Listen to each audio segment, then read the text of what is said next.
Here is the revised high-intensity script, optimized to be approximately 3,500 words. It is formatted as a continuous narrative, plain text, for your teleprompter. It starts at Pearson International Airport, but it doesn't start at the arrivals gate, where the government news cameras love to film the heartwarming reunions of new immigrants stepping onto Canadian soil for the first time. It starts at the departures gate. Terminal 1, Terminal 3. If you stand there for an hour, you will see a pattern that the statistics haven't caught up to yet. Look closely at the faces of the people lining up for the one-way flights to Austin, Texas, to Miami, Florida, to Dubai, to Calgary. They are not tourists. They are not going on vacation. You can tell by the luggage. They are carrying too much luggage for a 2-week trip. And they are carrying their lives in 4 suitcases. They are young, they are educated. They are doctors, engineers, software developers, and skilled tradespeople. They are the exact demographic that is supposed to build the future of this country, but they are leaving. They are voting with their feet. And the most terrifying part is that they are never coming back. Welcome back to Canada Property Watch. We have chronicled the collapse of the housing market. We have exposed the banking crisis that is freezing your funds. We have documented the insolvency of the high earner class. But today, we are talking about the final, fatal symptom of a dying economy. We are talking about the Great Exodus. For the first time in our modern history, the Canadian dream is being outsourced. We are witnessing a hollowing out of the middle class, and not just financially but physically. The productive capacity of the nation, the people who pay the taxes, build the businesses, and heal the sick, is packing up and moving south.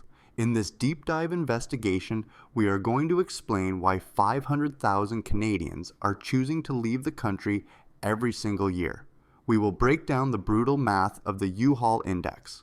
We will compare the purchasing power of a professional in Toronto versus Texas to show you why staying is mathematically impossible. We will expose the collapse of the social contract that makes paying 53% tax feel like a robbery.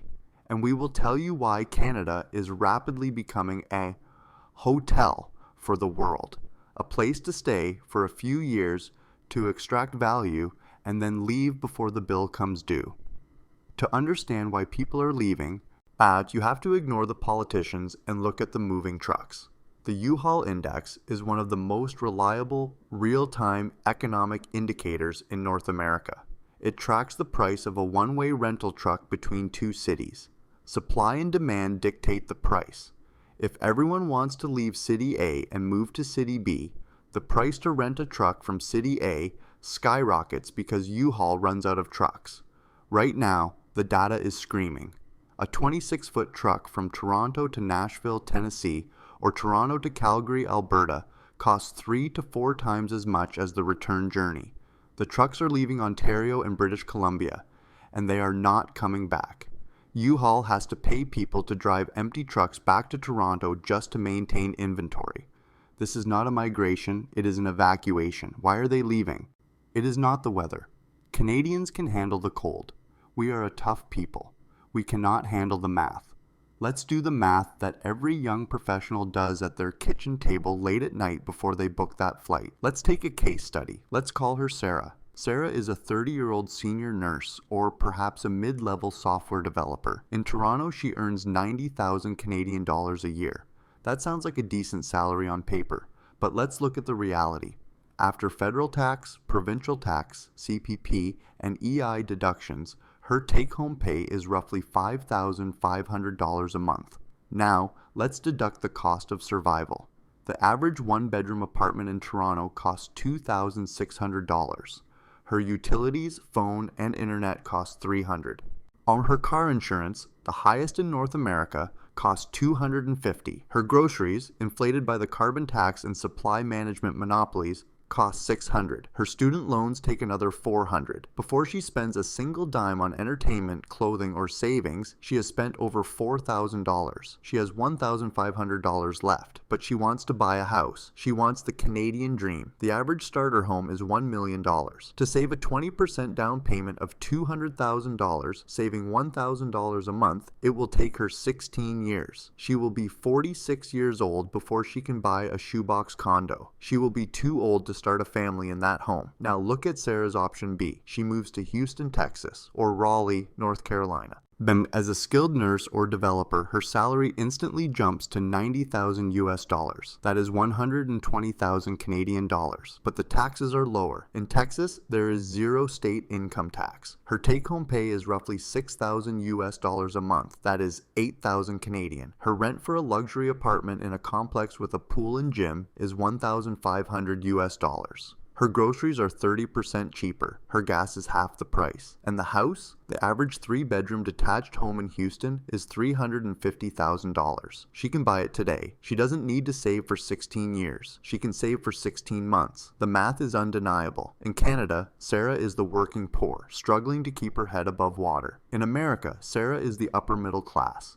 At building wealth and equity, this purchasing power disparity is the engine of the brain drain. We are losing our best and brightest because we have made it mathematically impossible for them to build a life here.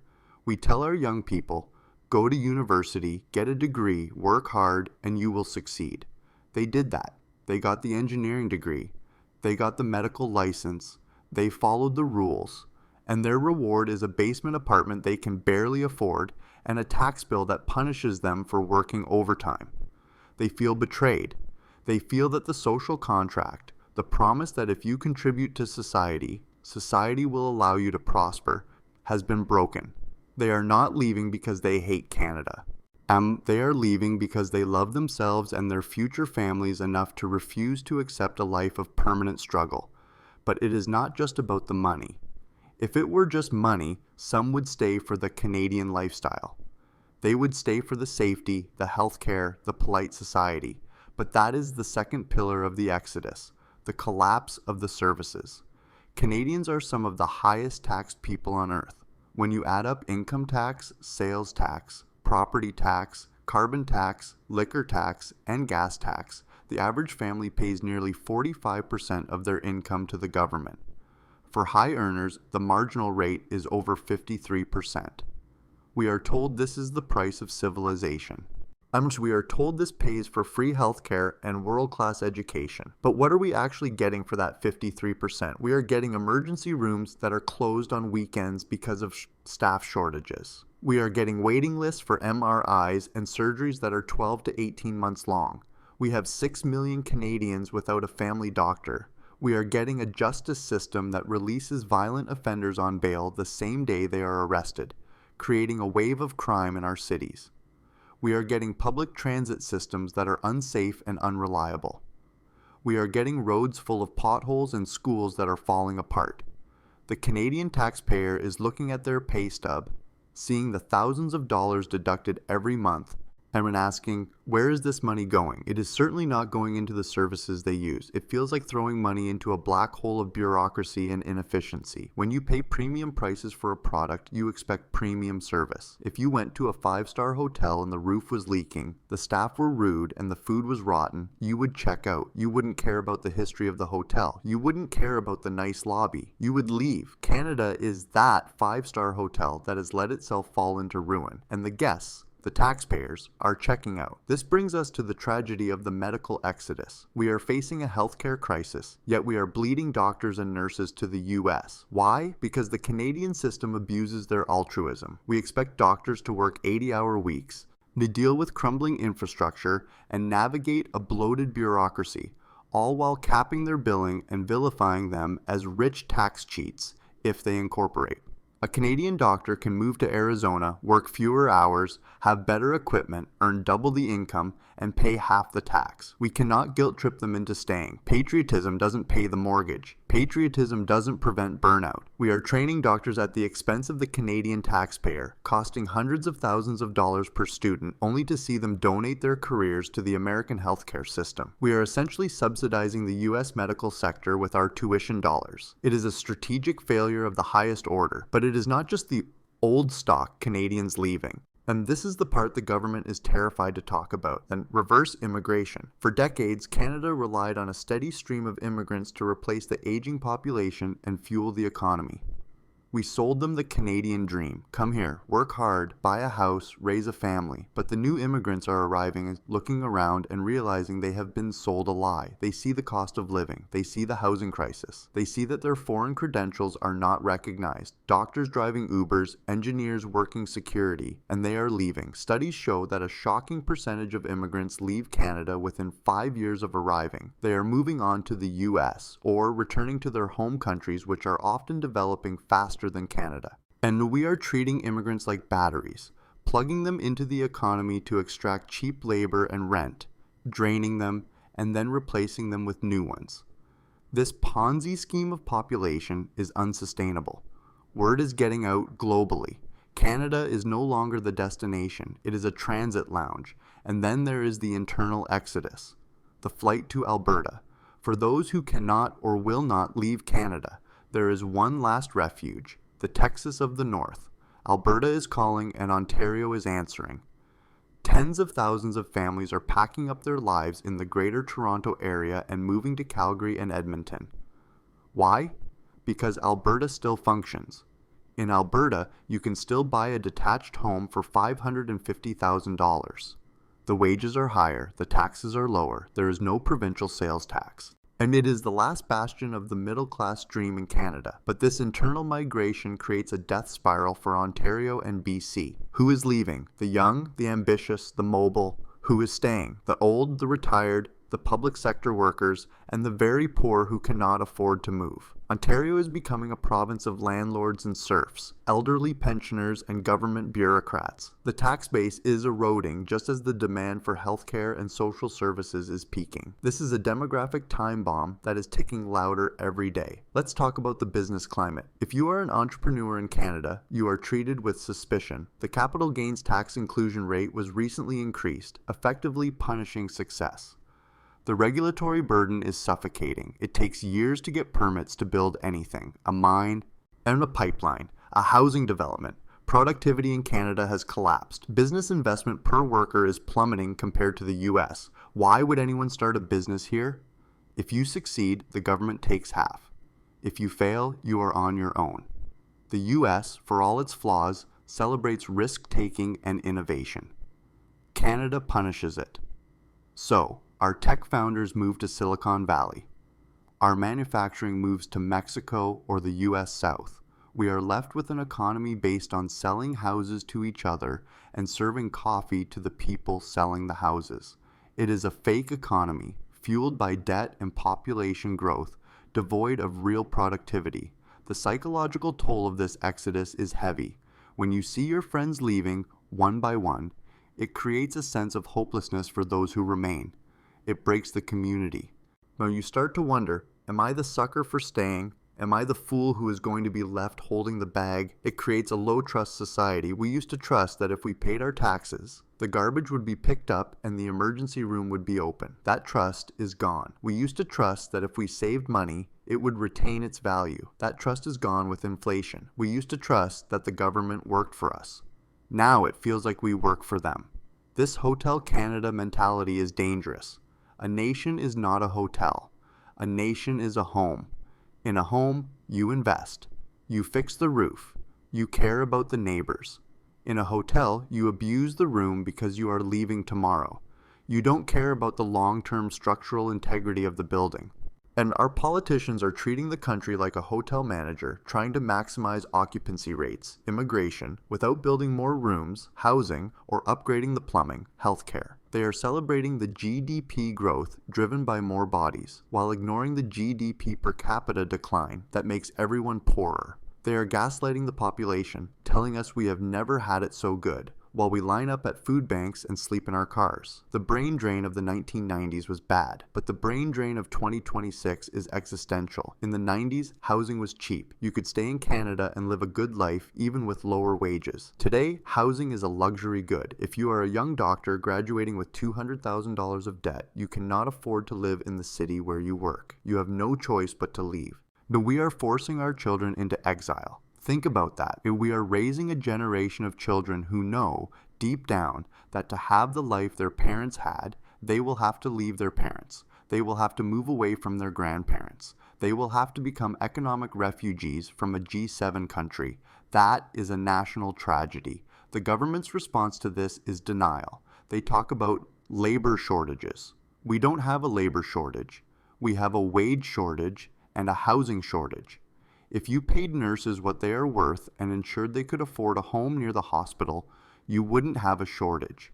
Instead, the solution is always more temporary. Foreign workers, more suppression of wages, more band-aid solutions that exacerbate the underlying problem.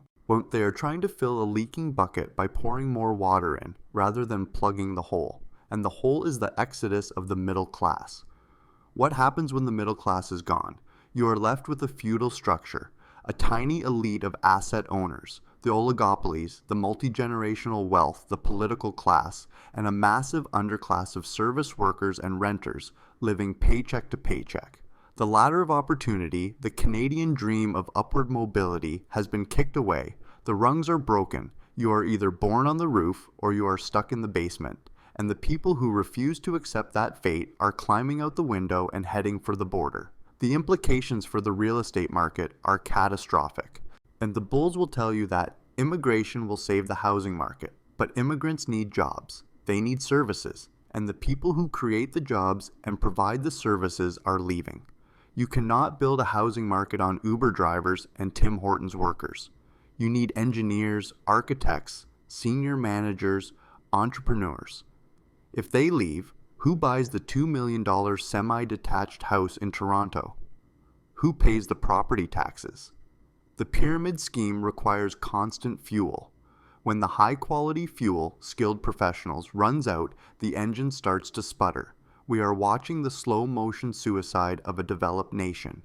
It is death by 1,000 cuts. A cut to healthcare here, a tax hike there, a regulatory hurdle here, a housing spike there. Individually, maybe you can tolerate them, but cumulatively they crush the spirit.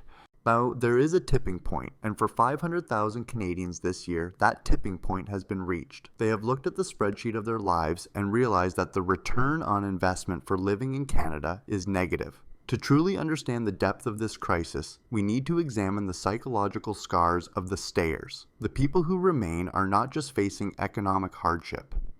They are facing a crisis of identity. For generations, Canadians defined themselves by what they were not. We were not American. We were safer. We were kinder. We were more equal. But when the safety evaporates, when the kindness is replaced by road rage and desperation, and when the equality becomes a chasm between the landed gentry and the permanent serfs, what is left of the Canadian identity? And we are seeing a hardening of the soul. The neighborly trust is eroding. People are becoming transactional. They are hoarding resources. This is not the Canada we grew up in. This is a survivalist state wrapped in a polite flag. The exodus is merely the physical manifestation of a spiritual exit that happened years ago. The people leaving are just the ones who had the courage and the visa eligibility to match their physical location with their mental state. Let's look deeper into the startup genocide. A dynamic economy needs new businesses to replace the old ones. It is the cycle of creative destruction. But in Canada, we have killed the creation part. The cost of commercial rent in major cities is prohibitive for any small business that isn't a cannabis shop or a payday lender. The red tape to open a restaurant, a daycare, or a clinic is a labyrinth designed to crush the soul. So the ambitious 25-year-old with a great idea looks at the landscape. They see a government that wants to tax their unrealized gains. They see a banking oligopoly that won't lend to them without a house as collateral, and they look south. In Austin, in Miami, in Salt Lake City, they see capital chasing ideas. They see a culture that celebrates the disruptor. So they pack the U-Haul. And with them goes not just one job, but the potential for thousands of jobs in the future. We are exporting our future GDP. We are sending the seeds of our future prosperity to be planted in American soil.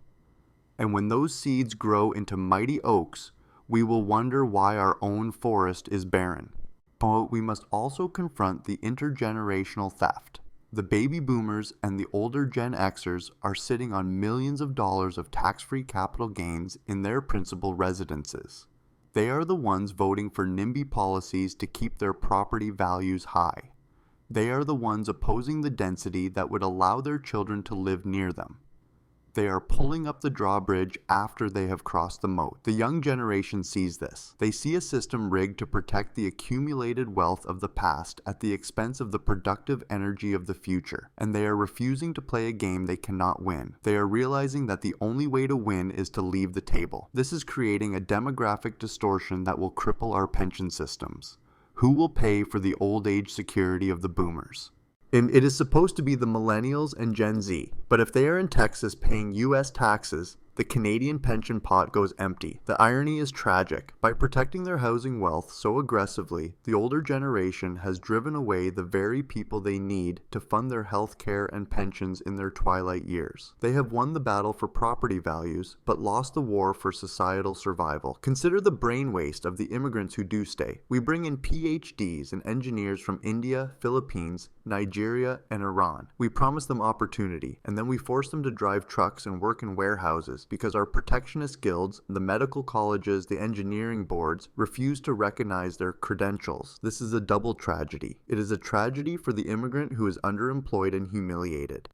And it is a tragedy for Canada, which has a massive shortage of doctors and engineers, but refuses to let the qualified people already here do the job. It is economic insanity, and the smart immigrants figure this out quickly. They use Canada as a backdoor to the US. They get their Canadian citizenship in 3 years, access the TN visa under NAFTA, and move to the US where they can actually practice their profession and earn a real wage. Canada is subsidizing the immigration screening process for the United States. We are the filter. We take the risk, we pay the settlement costs, and then the US skims the cream of the crop once they are citizens. It is a brilliant strategy for America and a disastrous one for us. Let's talk about the feudal lord mentality of the political class. Our leaders across all parties are largely landlords. They own investment properties. Their donors are developers. Their worldview is shaped by the appreciation of real assets, not the appreciation of human capital. They cannot conceive of a world where housing prices fall, because that would erode their own net worth and the net worth of their voter base. So they will sacrifice everything, productivity, innovation, the standard of living of the young, to keep the housing bubble inflated. They will ramp up immigration to extreme levels to ensure there is always more demand than supply. They will extend amortization periods to 50 years to keep monthly payments artificially low. They will do anything to prevent the correction. But the correction is the only thing that can save the country. Without a correction, the exodus will accelerate. And you cannot have a functioning society where a starter home costs 20 times the median income. Something has to break, and right now, what is breaking is the population itself. The remote work revolution was supposed to be Canada's savior. We thought people would move to rural towns, revitalizing the countryside. Instead, it became the mechanism of our demise. If you can work from anywhere, why work from a high-tax, high-cost, cold jurisdiction? Why pay Toronto rent if you can work for a Toronto company from a beach in Costa Rica or a tax haven in the Caribbean? Or better yet, why work for a Canadian company at all? The talented Canadian developer can now work remotely for a Silicon Valley firm, earning US dollars, and eventually they just move there. The tether to the physical geography of Canada has been severed by technology. Emo-nationalism was the last force keeping people here, and as we established, the post-national state rhetoric has eroded that nationalism. We are now competing in a global marketplace for talent, and our value proposition is terrible. Come to Canada, pay half your income in tax, live in a closet, wait 10 hours in the ER, and be grateful. That is not a winning sales pitch. The investment chill is real. Global capital is avoiding Canada. Foreign direct investment is fleeing. Why? Because investors hate uncertainty. They hate a government that changes the rules on a whim. They hate a regulatory environment that can block a project after billions have been spent. They hate the hostility towards the energy sector, which is our one true comparative advantage. Without capital investment, there is no productivity growth. And without productivity growth, there are no wage increases. Without wage increases, the standard of living falls. It is a vicious cycle. And the only way for an individual to escape a falling standard of living is to physically move to a jurisdiction where capital is treated well. Capital goes where it is welcome and stays where it is treated well. Talent does the same. Right now, both capital and talent feel unwelcome in Canada.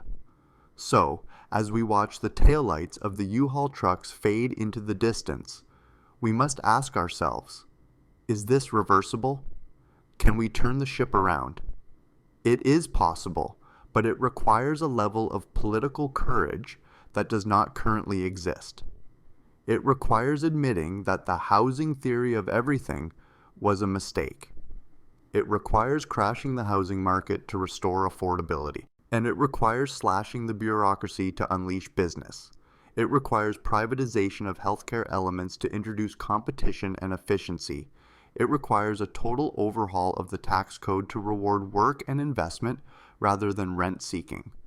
It requires a moratorium on mass immigration until infrastructure catches up. These are radical ideas in the current political climate. They are unspeakable, but the alternative is the status quo, and the status quo is a slow, agonizing decline into irrelevance. The status quo is Argentina of the North, a once wealthy nation squandered by bad policy and populism. The Great Exodus is not a warning, it is a verdict. The jury, the young, the talented, the ambitious, has returned its verdict on the Canadian experiment. And the verdict is guilty of neglect, guilty of neglecting the future for the sake of the present, guilty of neglecting the workers for the sake of the owners, guilty of neglecting the truth for the sake of the narrative. The sentence is being served in empty chairs at family dinners, in unstaffed hospital wards, in shuttered storefronts, and in the silence of a nursery where a child should have been born but wasn't because the parents couldn't afford a home. This is the end of the illusion. The polite veneer has cracked. The struggle is real, and for 500,000 people this year, the struggle is over because they have chosen to fight it on different terrain. They have chosen to be American, or Australian, or Emirati. They have chosen to be anything but the one thing they were born to be, Canadian, and that is the greatest loss of all. And not the tax revenue, not the GDP, but the soul of the nation, walking out the door one suitcase at a time. Subscribe to Canada Property Watch. We will remain here, documenting the decline, telling the truth, and fighting for the awareness that is the first step towards any potential recovery. We are the rear guard. The lights are dimming, but we are still broadcasting. Stay tuned. The story is not over, even if the characters are leaving the stage.